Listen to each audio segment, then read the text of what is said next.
The Italian Jewish community has been around since 2nd century BC. The history of Jews in Florence began when Italian Jews from the south immigrated to Florence and the Tuscan region at the start of the 14th century.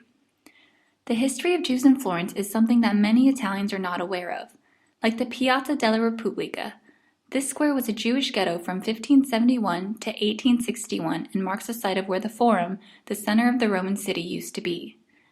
Under the big arch in the Repubblica is an Italian text, which translates to, "The ancient center of the city, restored from age-old squalor to new life." What many people do not realize is that this phrase refers to how the modern-day Piazza della Repubblica was a Jewish ghetto and is now a beautiful piazza that thousands of tourists visit daily.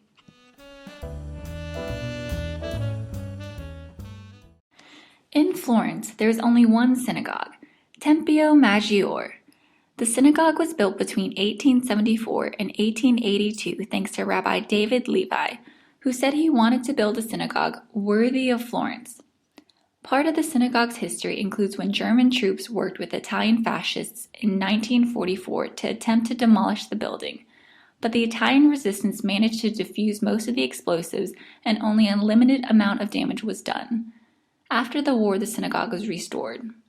The synagogue also has a Jewish museum attached to it that shows objects used during ceremonies along with historical information. To Dr. Sandro Cervi, a Jewish historian, carrying on the Jewish faith through their children was not even a question. However, he discusses the difficulties of raising their children in Italy, talking about how automatically when they are born in Italy, they have a non-Jewish life, they go to a public school, and grow up with their Catholic friends. He discusses how one must make an effort to conform, and not everyone wants to make a big effort. Survey explains what in his mind is the determining factor of whether one has truly lived a Jewish life. There is one particular definition I like very much, and the definition is a Jew is a person who has a Jewish grandson. So it's very strange. How can you define a person by his or her grandson? This happened after.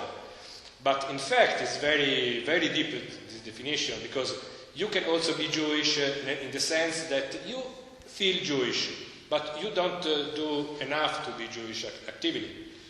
You can also decide to have Jewish children, but only when you see that your children are in the Jewish way, in the Jewish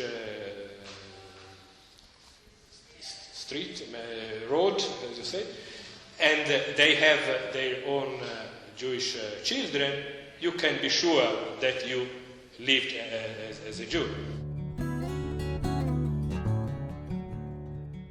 Though the Jewish community numbers 600 to 800, many Jewish parents continue to guide their children on the Jewish path.